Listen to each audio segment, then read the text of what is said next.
Programa especial, Mesa de Análisis, el neoliberalismo y el Estado profundo.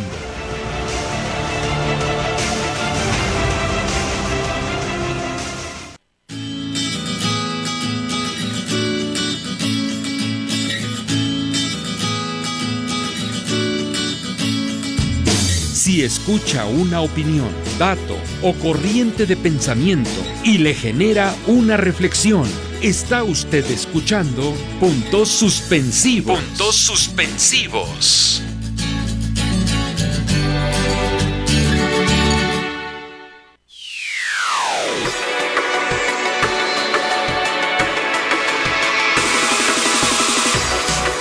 Amigos de Puntos Suspensivos, estamos aquí en un nuevo programa, hoy 24 de junio del 2019, son las 5:46 de la tarde y estamos, con un tema muy importante, el neoliberalismo y el Estado profundo. ¿Con quién creen? Pues ya con nuestro amigo, nuestro maestro de aquí de casa, el profesor José Escárcega. Bienvenido, buenas tardes. Hola, muy buenas tardes. Gracias por estar aquí nuevamente con nosotros y hablar de este tema tan importante como es el Estado profundo también, y que vamos a entender y tratar de ver cuál es este concepto.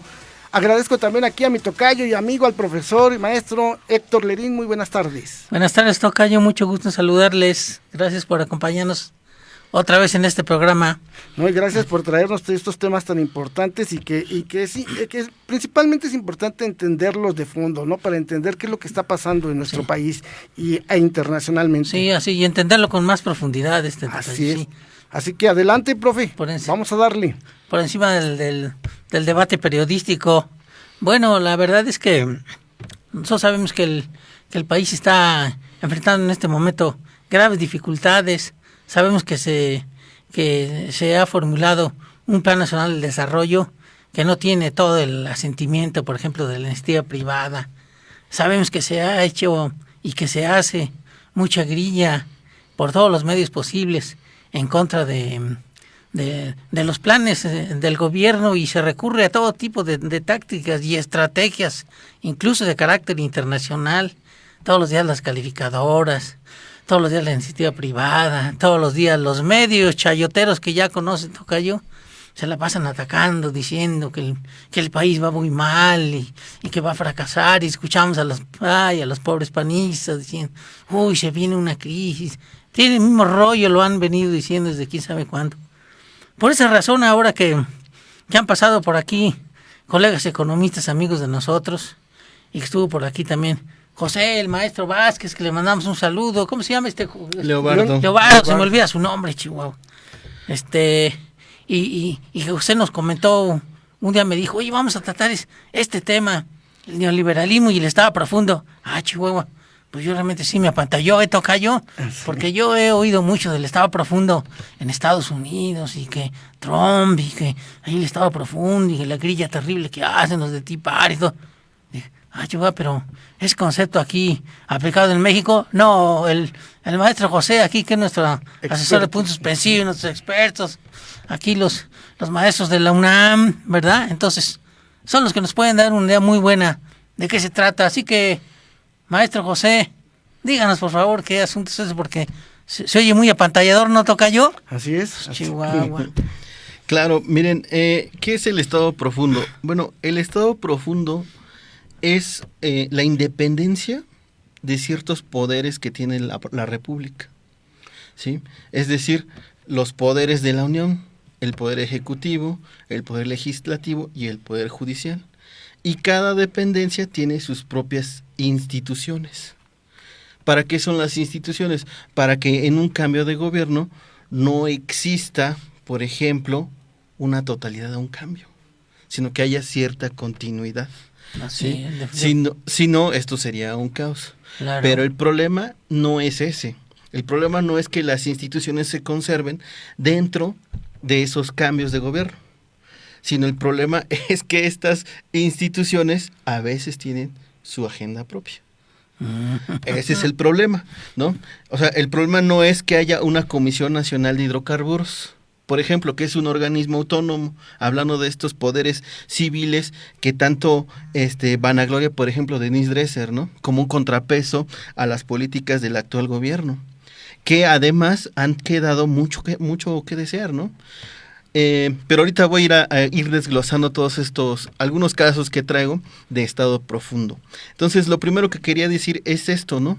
Es esta base de funcionarios públicos, ¿sí? Que permiten que no haya un cambio brusco o que no se deshagan algunos aspectos que tienen que seguir funcionando a pesar del cambio de gobierno, ¿sí? Entonces, si nosotros nos ponemos a estudiar, ¿no? Desde 1994 hasta 2019 han existido una serie, ¿sí? de instituciones que poco a poco han ido descentralizando algunas decisiones del poder público que tiene el presidente. ¿Cuáles son esas instituciones? Bueno, la institución más representativa, autónoma, del Estado profundo que tiene el Estado mexicano es el Banco de México, ¿sí? Por ejemplo, sin el Banco de México no puede haber un control inflacionario para los neoliberales, ¿no? Aunque para otro tipo de pensamiento económico, por ejemplo, el Banco de México podría ser una palanca de desarrollo emitiendo crédito productivo, ¿sí? Entonces, ¿quién decide que no se emita dinero para financiar proyectos productivos? El Banco de México. ¿Sí? ¿Por qué? Porque se permite, o mejor dicho, parafrasea con la idea de que toda emisión de dinero incrementa la inflación. Entonces, ¿qué es lo que tiene que hacer un Estado como México? O mejor dicho, un país como México, ¿no? Obedecer a los diagnósticos de otras instituciones multilaterales, dijéramos, no de un gobierno mundial, pero sí de instituciones que operan a nivel mundial, ¿no? Por ejemplo, hay un autor marxista llamado Tony Negri que en su libro Imperio habla de un gobierno mundial que opera a partir de la ONU. Pues dijéramos que hasta cierto punto tiene razón, ¿sí? Porque las recomendaciones de instituciones como el Fondo Monetario Internacional, el Banco Mundial y los bancos de desarrollo regionales fomentan la privatización de algunos servicios públicos, la luz, la electricidad, la banca, las playas, los recursos naturales. Entonces, ¿quién permite eso? Pues las instituciones. ¿Quiénes son las instituciones? Muchos funcionarios públicos que con buenos sueldos, con buenas prestaciones, impiden la movilización, ¿sí? O los programas de un gobierno diferente.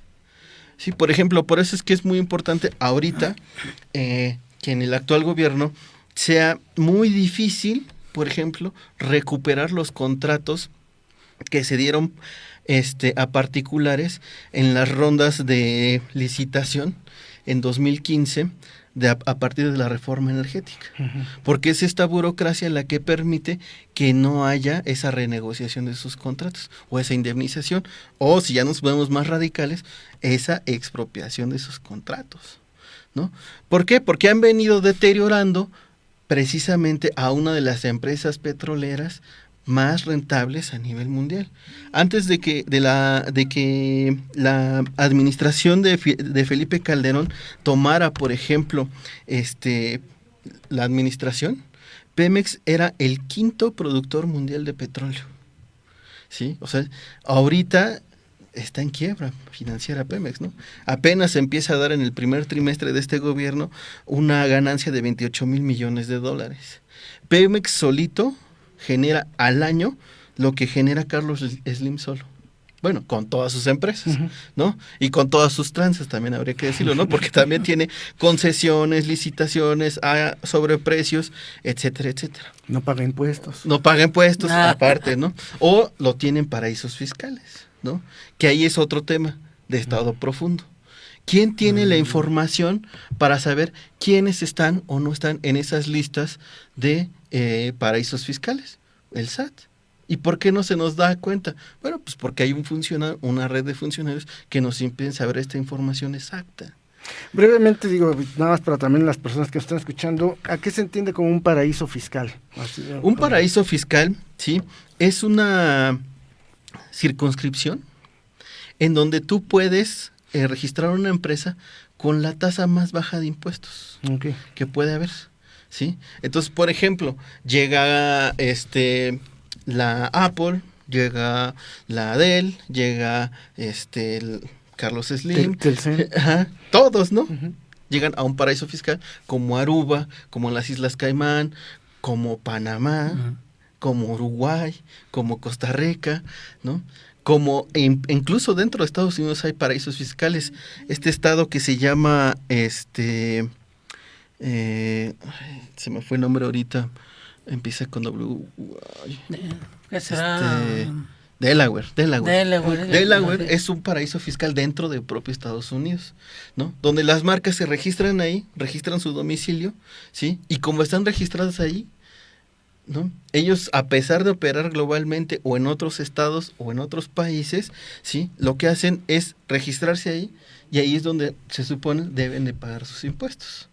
Como están registrados ahí, pues pagan lo mínimo, ¿sí? Y además no se sabe bien a ciencia cierta de quién son propiedad de las empresas, ¿sí? No puedes tú saber quién es el dueño de tal empresa. Yo, por ejemplo, puedo llegar a registrar una empresa que se llame, no sé, Asus Company, ¿sí? Y que está vendiendo internet o computadoras, ¿sí? Pero no sé quiénes son los socios, ¿no? Entonces ellos no pueden dar o proporcionar esa investigación. Lo mismo pasa en Suiza, ¿sí? Por ejemplo, claro, en el caso de Suiza, ¿sí?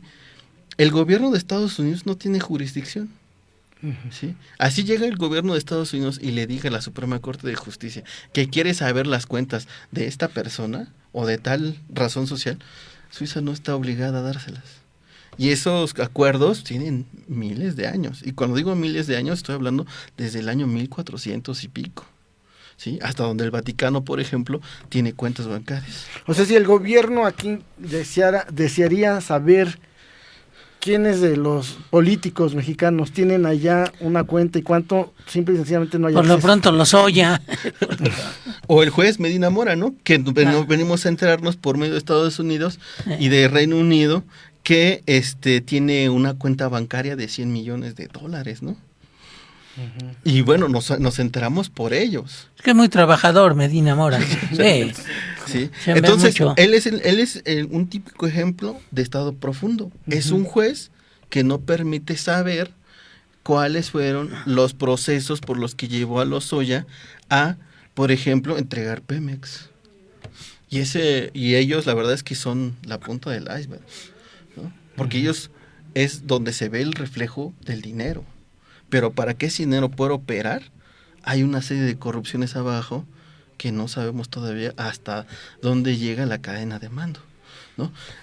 Por ejemplo, en Aristegui Noticias se empezó a ver mucho el caso, gracias a la maestra Ana Lilia Pérez, que varios comandantes del ejército fueron obligados a permitir tomas clandestinas, ¿no? Y los que denunciaban eran corridos o cambiados de plaza o de zona, ¿no? Pues ¿eso qué es? Eso es estado profundo, ¿sí?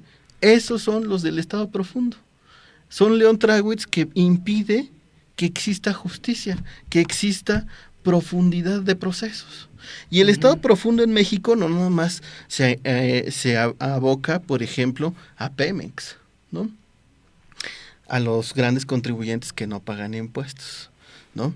Se nos ha visto, por ejemplo, pareciera que son invisibles, pero que sí son visibles a medida que se van dando los sucesos, ¿no? Otros sucesos son, pues, como por ejemplo el movimiento del 68.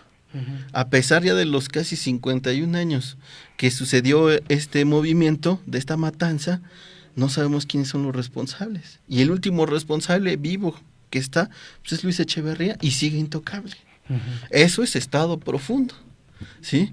Eso es no saber quién ejecutó, por qué le ejecutó, con qué intereses, bajo qué órdenes, con qué documentos, no se sabe. Pero sucede. Quedaría mejor estado oculto, ¿no, José? Sí, porque... Es que es profundo porque de todos modos hay burócratas, hay funcionarios públicos que lo ejecutan y que además creen que lo están haciendo por la nación. Y muchas veces de ellos fracasan, ¿no? Por ejemplo, la lucha democrática de 1968 se tenía que dar y ellos la impiden. Y dentro del Estado profundo hay corrientes. Por ejemplo, la gente con mayor edad se vuelve cada vez más conservadora e impide los cambios. No te refieres a mí, ¿verdad? No, por supuesto que no, pero sí se da en los poderes judiciales, en las secretarías de Estado, en todo esto, ¿sí? Entonces, a diferencia del Estado profundo norteamericano, que es la CIA, que es el FBI, que es la DEA, que tienen su propia agenda, ¿no? Comentaba yo en la mañana con otro compañero que, por ejemplo, pues de todo mundo es sabido que Estados Unidos siempre se ha dedicado desde la Segunda Guerra Mundial a vender armamento, ¿no? Entonces, si uno de sus principales negocios es la venta de armamento, ¿a quién le convienen los conflictos? Claro. Pues a Estados Unidos, ¿no? Muy bien, amigos, pues miren, ya nos están aquí explicando el profesor José Escárcega acerca del neoliberalismo y el Estado profundo. Vamos rapidísimo a un corte, no se vayan y regresamos.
Amigos, estamos de regreso. En este momento son las 6:05 de la tarde. Y bueno, les invitamos a que participen en nuestra red social aquí en Facebook, Puntos Suspensivos Radio.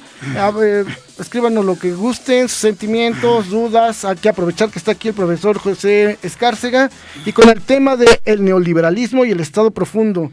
Quiero agradecer a Francisco Antonio Alonso, que nos manda saludos cordiales y buenas tardes. Buenas tardes, Francisco. Saludos, Antonio. Francisco. También nos está viendo en este momento. Un saludo a Fabi, a Yendi y a dos personas más que están ahí que no alcanzo a leer su nombre. Saludos a las personas que están siguiendo en vivo y a las personas que desde sus computadoras o celulares están con nosotros. Y continuamos con este tema. Adelante. Sí.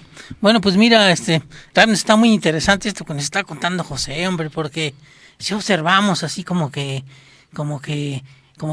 se obstaculizan la marcha del país, como que meten el pie, como que por debajo están operando. A veces pensamos que es una sola persona, ¿no? No. Que alguien es el que detiene algún proyecto, como si fuera algo que sale así de repente, ¿no? Sí, así es, como que operan fuerzas misteriosas por ahí por debajo del agua que mueven el tapete. Pero aquí José ya nos explica que se trata un poco como de una especie como de burocracia oculta de aquí que sea nivelismo y Estado profundo, ¿verdad? Pero interrumpimos a José porque nos estaba dando muy buena explicación sobre el asunto en Estados Unidos. A ver, José, acabamos de platicar de ese asunto que estaba muy interesante. Claro, miren, uno de los ejemplos más, ¿cómo decirlo?, destacados, ¿no?, de esto que es el Estado profundo es lo que hace el Pentágono, la CIA, que son prácticamente las agencias que definen la política exterior norteamericana, ¿no? Que se dedican a crear básicamente conflictos a nivel internacional. Y terrorismo, José. Para la venta de armas, ¿no? Así es. Entonces, uno de ellos es un conflicto del que casi no se habla en redes sociales ni a nivel mundial, ¿no?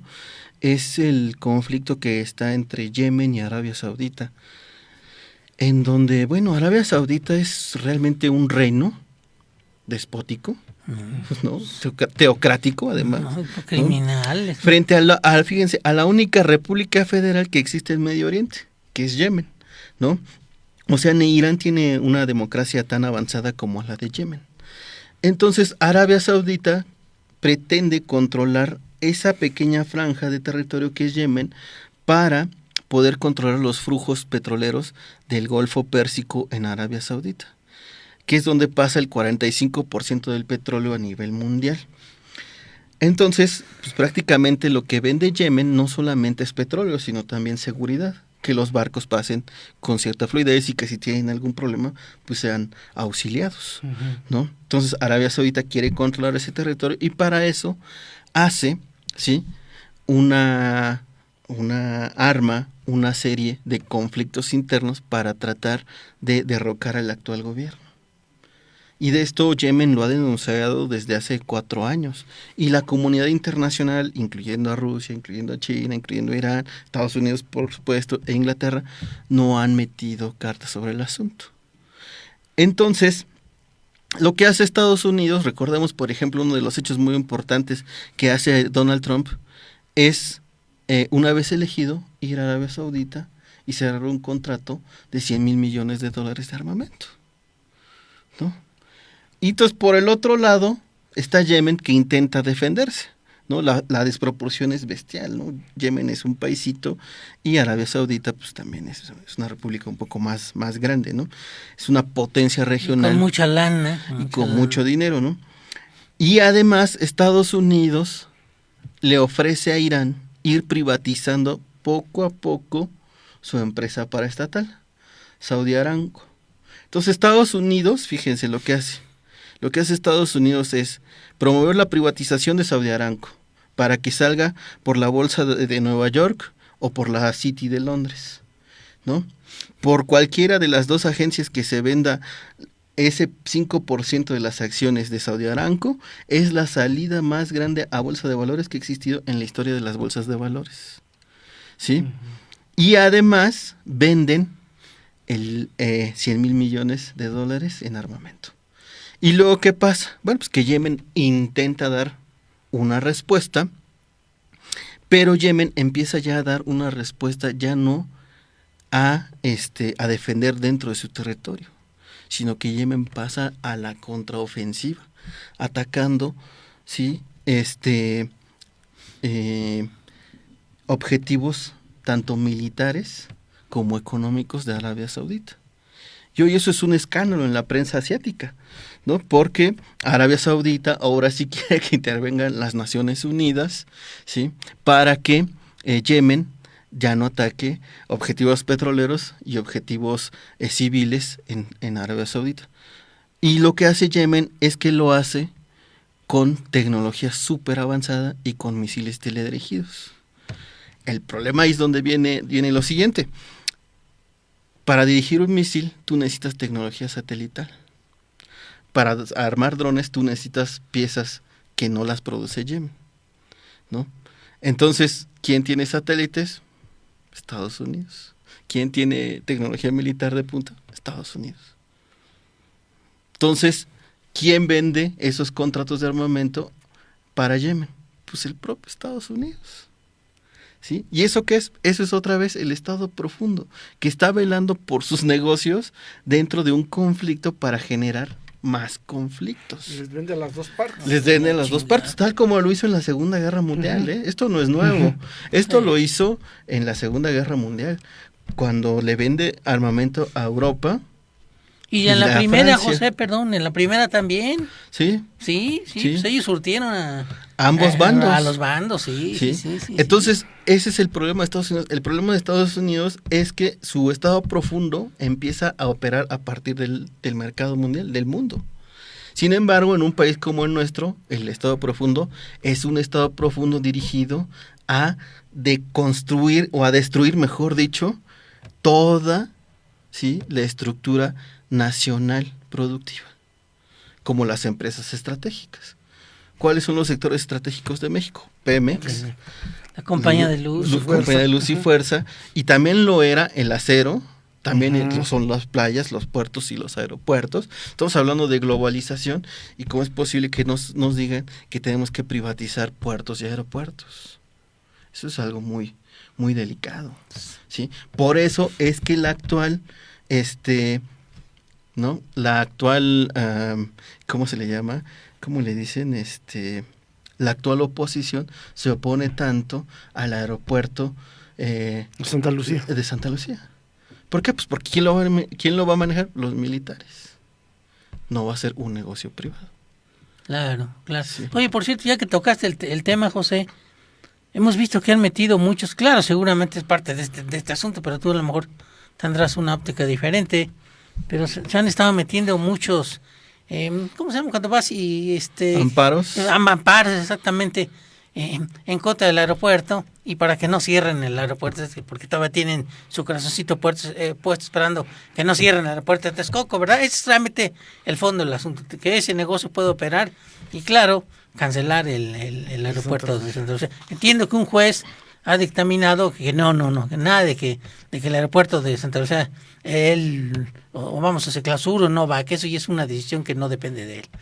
Pero parece que la Suprema Corte ahí está metiendo la mano, ¿no? Como que siguen sin reponerse de la zarandeada que le puso Andrés Manuel, y también los mexicanos, ¿verdad? Por los abusos de los soldazos que tienen y que no se han querido meter. Entonces, es otro ejemplo, ¿no?, de estado profundo. Así es. De hecho, la Suprema Corte y varias cortes, además, han aceptado casi 150 amparos contra la continuidad del aeropuerto, ¿no? Santa Lucía. Y ahí es donde uno tiene que preguntarse, en Atenco también hubo amparos y nunca se les hizo caso, ¿no?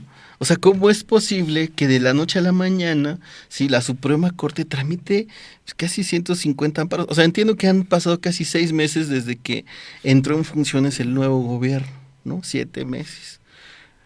Pero 150 amparos, o sea, eso es algo irrisorio, ¿no? O sea, es algo ridículo para una institución que pretende ser, ¿no?, parcial, integral y ver por los intereses de la nación, ¿no? Entonces estamos hablando que dentro del sistema de justicia, que es el estado profundo más neoliberal y corrupto, ¿sí?, está permitiendo esta serie de atropellos, ¿no? Y en varias cosas, ¿no? Otra cosa, por ejemplo, muy importante que ha permitido la Suprema Corte es, por ejemplo, los fraudes electorales, ¿no? O sea, la Suprema Corte, con todas las evidencias para anular incluso elecciones presidenciales, no ha hecho caso omiso a toda esa serie de demandas sociales, ¿no? La del 88, yo creo que ustedes se acordarán un poco mejor que yo, ¿no? Es el vivo ejemplo de esta barbaridad de la Suprema Corte, ¿no? Bueno, ¿y qué hacer contra ellos? Esa es una de las funciones del estado profundo, ¿sí? El estado profundo impide que la población se movilice y se organice y te individualice. Entonces tú no puedes ver el contexto de fondo, ¿sí? Y al impedir que tú solamente te enfoques contra burócratas, ¿sí?, no puedes organizarte. ¿Y cuál es la ventaja del estado profundo para las clases dominantes? Esta es la principal ventaja y por eso su existencia. Que las burocracias o estos capas, ¿no?, de los sectores del estado profundo, de estos sectores de los funcionarios públicos, pues no dan un golpe de estado. ¿Cuándo se ha escuchado que la Suprema Corte dé un golpe de estado? ¿No? Nunca. Por eso es que a la Suprema Corte y a estos poderes de la Unión, ¿sí?, no se rebelan contra el régimen, aunque saben que está mal, ¿no? Y al contrario, ¿no?, agregan toda esta serie de elementos judiciales, autónomos, independientes, ¿no? Para ejercer un poder en contra del propio Estado-Nación, que además es el que les paga paradójicamente, ¿sí? Entonces, estos sectores se vuelven a su vez ultraconservadores, ¿no? Entonces, los más viejos quieren impedir, ¿no?, que sus privilegios se les terminen, y los nuevos aspiran a tener los privilegios de los más viejos. Entonces, por eso es que el Estado profundo sigue funcionando y sigue operando con este sentido de clase y con estos intereses de clase, y tiene su propia agenda. Entonces nos estamos enterando que la Suprema Corte está dentro de esta agenda, que es privatizar puertos y aeropuertos, ¿sí? Por eso es que la Suprema Corte permite de un día para otro, bueno, dentro de estos 7 meses, 150 amparos, ¿no? ¿Y quién aplaude eso? La Coparmex. ¿Quién aplaude eso? Los grandes intereses nacionales, que además no pagan impuestos, porque déjenme decirles, ¿no?, que, por ejemplo, el Servicio de Administración Tributaria, con la nueva directora, ¿sí?, nos informó que 1 de cada 4 pesos que se deben al fisco son de grandes contribuyentes, ¿no? Televisa, TV Azteca, Grupo México, entonces, el Palacio de Hierro, sí, GNP, sí, todo esto, ¿no? Y además, ¿sí?, su adeudo es de 747 mil millones de pesos. O sea, entonces, ¿de dónde se permite todo eso? Pues del Estado profundo, que facilita amparos, que facilita negociaciones, cancelaciones, renegociaciones. Voy a ir alargando, ¿no?, el tiempo. Exactamente. Proceso. ¿Para qué? Para que 1, o la gente desista, o 2, se pase se prescriban algunos delitos, ¿no? Algunos acuerdos, ¿no? Perdón, bueno, vamos todavía, tenemos que irnos a otro corte, pero vamos a regresar también para ir cerrando. A mí me gustaría saber, bueno, ante esta situación y ahora que vamos entendiendo de qué va esto del Estado profundo, qué posibles soluciones ve, porque pues yo voy viendo y digo, bueno, Andrés Manuel, aunque tenga la voluntad muy grande y tenga el apoyo incluso del pueblo, ¿qué tan real, qué tan posible es que de verdad, por ejemplo, a todos estos que deben, a todos estos que están en estos paraísos fiscales, puedan obligarlos, si puede el gobierno, si es posible que se pueda comprometer y que paguen todos estos impuestos, o de plano no hay posibilidades, ¿no? Y nos hacemos ilusiones con eso? Nos vamos a un corte y regresamos, no se vayan.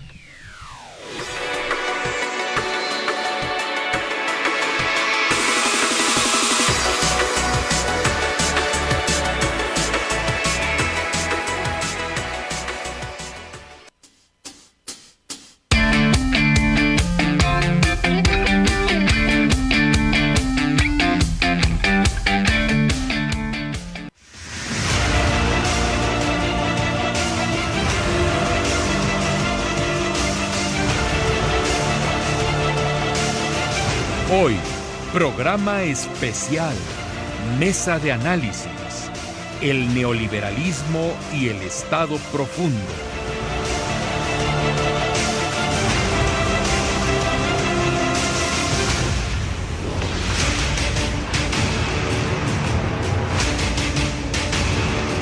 El neoliberalismo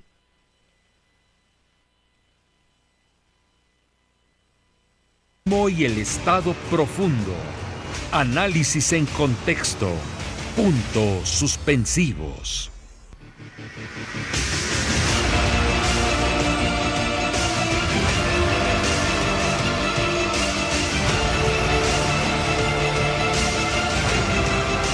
Mesa de análisis. El neoliberalismo y el Estado profundo. Puntos suspensivos.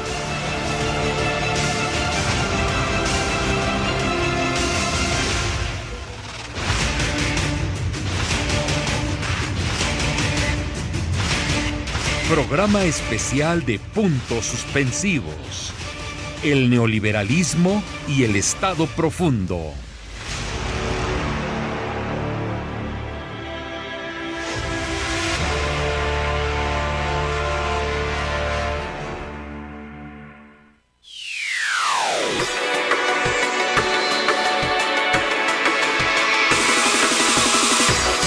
Gracias, amigos, estamos de regreso Estamos aquí platicando con nuestro asesor en economía, nuestro maestro del Instituto de Investigaciones Económicas de la UNAM y de la Facultad de Filosofía y Letras. Todo un cerebrito tenemos aquí. Y que ya lo tiene nuestra audiencia ya bien ubicado. Sí, ya, ya lo tiene. Tiene sus fans también y todo.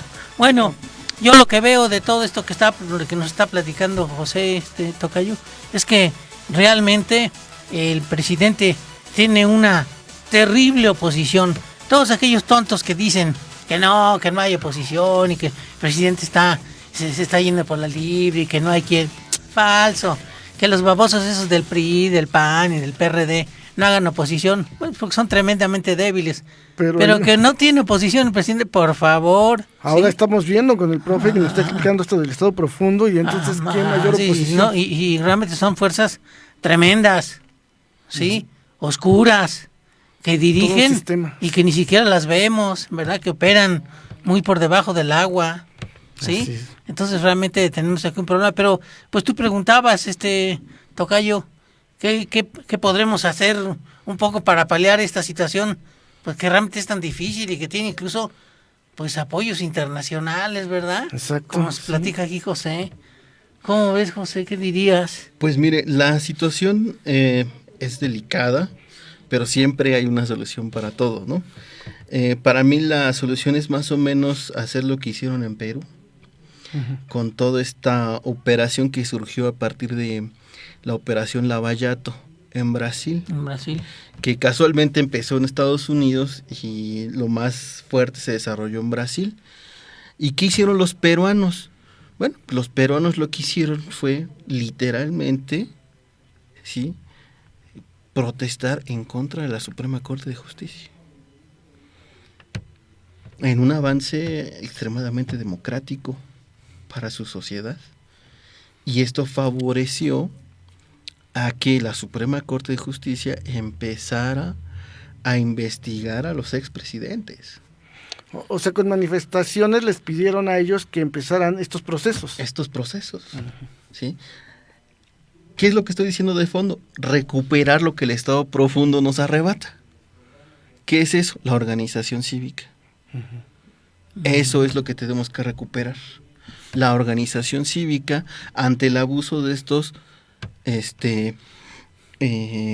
¿cómo decirlo?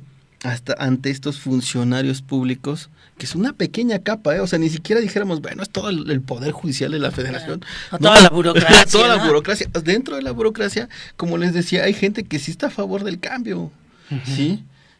Y gente que está agarrándose con uñas y dientes, impidiendo los cambios. Entonces, ¿cuál fue ahora sí que el motivo de avanzada en Perú? Fue la presión ciudadana, ¿sí? Dijéramos, para que lo entienda Denise Dresser, ¿no? El contrapeso ciudadano, ¿no? Que le encanta hablar así, ¿no? En pesos y contrapesos, pero que realmente no son conceptos que nos ayuden a avanzar, a entender la realidad, ¿no? Por eso es que yo le planteé al maestro Ledín, ¿sí?, esta análisis del Estado profundo. Porque si nosotros partimos como parte de Denise Dresser de pesos y contrapesos, pues pareciera que porque López Obrador ganó con 30 millones de votos, ya tiene todo el poder político y económico del país, y cosa que no es cierta. Claro. ¿Sí? Tiene un gran apoyo popular. ¿Sí? Y una gran legitimidad. Pero eso todavía no es suficiente para la transformación que requiere el país. Y para esta transformación que requiere el país, necesitamos, insisto, si es que queda más fácil para gente como Denise Dresser, ¿no?, quitar esos contrapesos que están en la Suprema Corte de Justicia, en el Poder Judicial, en el Poder Ejecutivo, en el Poder Legislativo, ¿sí?, que impiden el desarrollo de mayor profundidad de democratización de las decisiones del país. Por eso es que a muchos sectores de estos que trabajan dentro del Estado profundo, ¿sí?, les saca roña, ¿no?, el que el presidente dé una conferencia todos los días. Pues, ¿para qué? ¿Para qué no estés enterado? Entonces, si no estás enterado, pues no puedes opinar, no tienes un criterio y no puedes decir si sí estás de acuerdo o no estás de acuerdo. Por eso es que a esta gente de estos sectores les molesta tanto lo que ellos han mal llamado, ¿sí?, las consultas a mano alzada. que no es otra forma más que de democratización de las decisiones, ¿no? Pues, ¿por qué?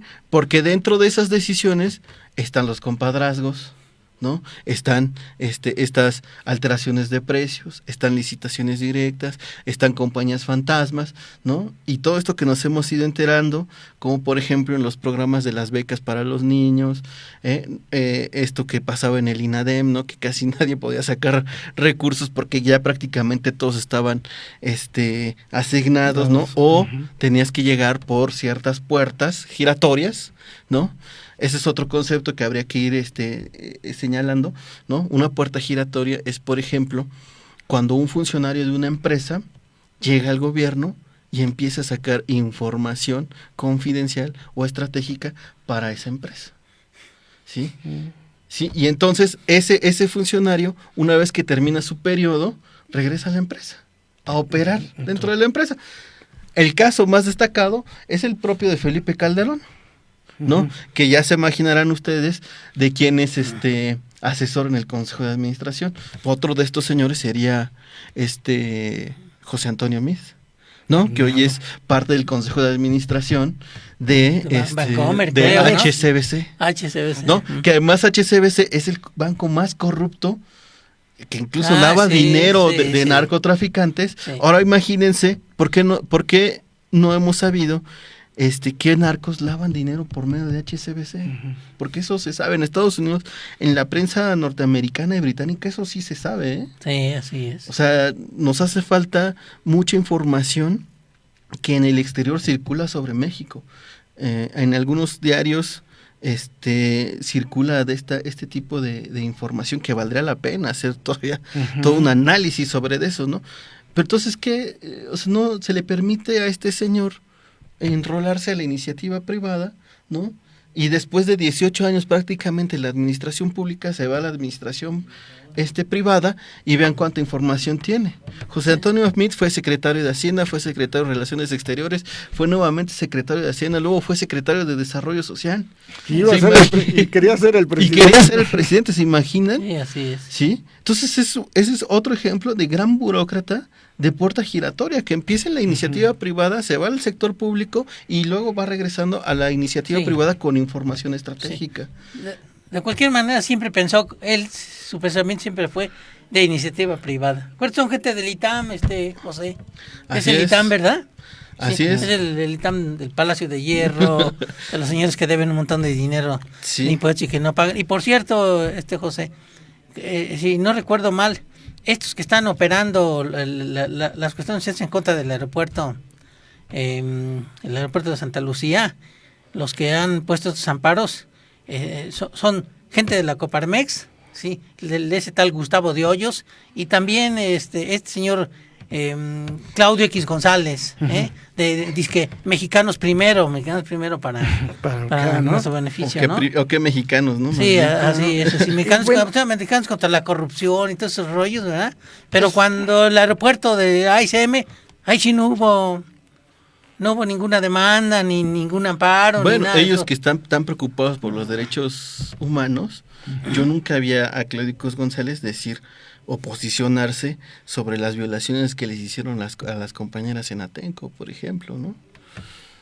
Entonces, ese es parte de la doble cara, pero él sí es un personaje público que sabemos quién es y qué intenciones tiene.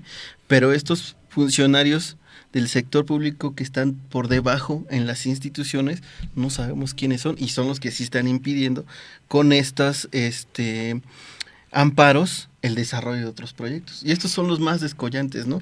Valdría la pena analizar desde el FOBAPROA, ¿no? Porque no sabemos ahorita todavía quiénes deben, ¿no? Y se nos viene una gran bronca. Por ejemplo, para el 2042, ustedes dirán, ay, qué exagerado, ¿no? Pero realmente está a la vuelta de la esquina, son casi 20 años, ¿sí? Se van a deber 2.564.472 millones de pesos, cuando la deuda original fue de 700,000 millones de pesos. O sea, entonces cada vez que aportamos y que le damos intereses a esta lana del FOBAPROA, pues no bajamos el capital. Y la deuda, en lugar de ir disminuyendo, ha ido aumentando. ¿Y de dónde vamos a sacar esos? Pues no pagando ¿no? Medicamentos, no haciendo carreteras, no haciendo puertos, no haciendo aeropuertos, no refinerías, ¿no? Etcétera, etcétera. ¿Y esto qué es? Esto es estado profundo. Quizás ahí se habría que declarar una moratoria, José. Puede ser. Definitivamente, ¿no? Desafortunadamente el tiempo se nos está acabando ya, y sí me gustaría, nos empezamos a mencionar varias cosas aquí importantes, pero profesor José Escárcega, nos mencionabas que una de las posibles soluciones es, primero que nada, la información, ¿no? Es importante estar ahí al pendiente de las mañaneras, y qué bueno que mucha de la población ha sido como el inicio de muchos para acercarse nuevamente o empezar a tener contacto con la política. Entonces ahí nos mantenemos bien informados. La información ayuda mucho para precisamente no ser manipulados tan fácilmente. Segundo, mencionabas la organización cívica, organizarnos nosotros, ¿no? Ya exigirle, por ejemplo, a la Suprema Corte que se pongan a chambear, ¿no? Y se pongan a trabajar para el país. Exacto. Para el país, no para su beneficio. Exactamente. Algo más todavía, profesor, que nos quiera sugerir, que nos oriente o nos diga por dónde más o menos buscarle. Bueno, esto de tomar cívicamente las instituciones, o sea, no nuevamente es exigirle, sino ir posicionándonos poco a poco dentro de ellas, para ir delimitando de otra forma su funcionamiento. Sí, porque nos guste o no, de todos modos sí necesitamos instituciones. Claro. Sí, pero una cosa es que la Comisión Nacional de Hidrocarburos, por ejemplo, en este papel tan desastroso que hizo en el 2018, permitiendo casi 12,000 tomas clandestinas, ¿sí? Pues la ocupemos los ciudadanos. Entonces hay que estar preparados, tanto académicamente, como científicamente, como cívicamente. ¿No? Porque no nada más es ir y decir quiten este director, quiten este presidente, quiten este funcionario, sino tenemos que tener gente preparada para ocupar esos cargos. Claro. ¿No? Y entonces, por eso digo que es ciudadano, porque estoy seguro que fuera de Morena, por ejemplo, hay ciudadanos que sí están preocupados por estos temas. Y entonces ahí tenemos que hacer un frente común, ¿no? Al final de cuentas somos mexicanos y a todos nos interesa que el país vaya hacia adelante. Entonces, una de estas recomendaciones que también yo diría es hacer frentes comunes, que a lo mejor pueden ser coyunturales, pero que a todos nos benefician, y de que nos benefician a todos, de que no haya este despilfarro, ¿no? Pues nos conviene a todos, seas o no de Morena, o seas o no, estés o no de acuerdo con el presidente. Y eso nos iría garantizando ir construyendo un país con instituciones cada vez más democráticas. Claro. ¿No? Muy bien, pues amigos, la verdad es que como siempre, profesor, nos ha usted ayudado mucho y orientado. Agradezco mucho que nuevamente estés aquí con nosotros. Esperemos pues nuevamente organizarnos otra, seguir, ¿no? Con este tema del neoliberalismo y el estado profundo, que ahora acabamos de entenderlo un poco mejor. Así claro. es, ya lo seguiremos invitando, José, pues ya es nuestro invitado de planta, ya lo tenemos aquí en el inventario, a él y al maestro Leobardo, ya son parte aquí, de... Sí. Muy bien, pues muchas gracias a cada uno de ustedes por habernos invitado. Gracias, profesor Héctor Lerín. No, hombre, José, gracias. Pues gracias a ustedes, gracias no se vayan, en este momento son 6:35 de la tarde, no se vayan porque ya viene Sony y Mauricio con su programa de deportes, y después a las 7 Puntos Suspensivos Radio. Nos vemos en un ratito. Gracias. Nos vemos al ratito.